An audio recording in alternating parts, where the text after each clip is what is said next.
अस्सलाम वालेकुम तानसुबा STV news हां वली मोहम्मद जारो नज़र वजूद बदीन खां इसहाक शेख जे हिन रिपोर्ट ते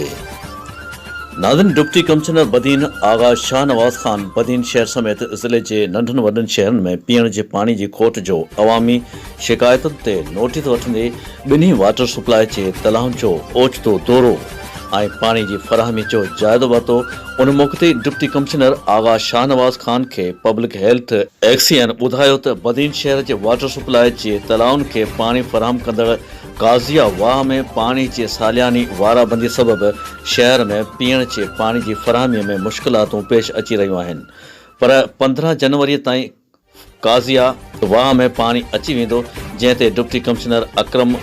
वाह डिवीज़नल जे एग्ज़ीक्यूटिव इंजीनियर सां राब्तो करे खेसि शहर खे पाणी फराहमी कंदड़ काज़िया वाह में फ़ौरन पाणी छॾण जूं हिदायतूं कयूं, जॾहिं त उन मौक़े ते डिप्टी कमिश्नर बदीन मौजूदा पब्लिक हेल्थ खाते जे अमलदारनि खे पिणु हिदायत कंदे चयो त वाह में पाणी अचण बैदि फ़ौरन शहर में पाणी सप्लाई कयो वञे। उन्हनि वधीक चयो त पाणी जी फराहमीअ में बिजली जी लोड शेडिंग जी सबबि ईंदड़ रुकावटुनि खां बचण लाइ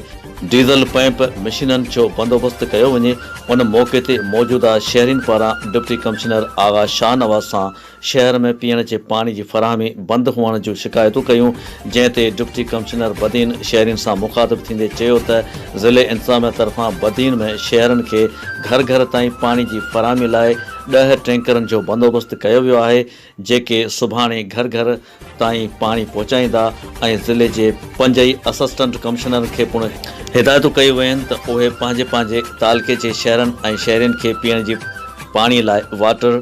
टैंकरनि ज़रिए घर घर पाणी फराहम कनि। डीसी बदीन चयो त पाणी ख़ुदा जी हिकु नेमत आहे, पाणी सां हीअ ज़िंदगी आहे। उन जे लाइ असांखे घुरिजे त असां खां जेतिरो थी सघे थो पाणीअ खे ज़ाया थियण खां बचायूं। उन मौक़े ते पब्लिक हेल्थ खाते जा अमलदार पिणु मौजूदु हुआ।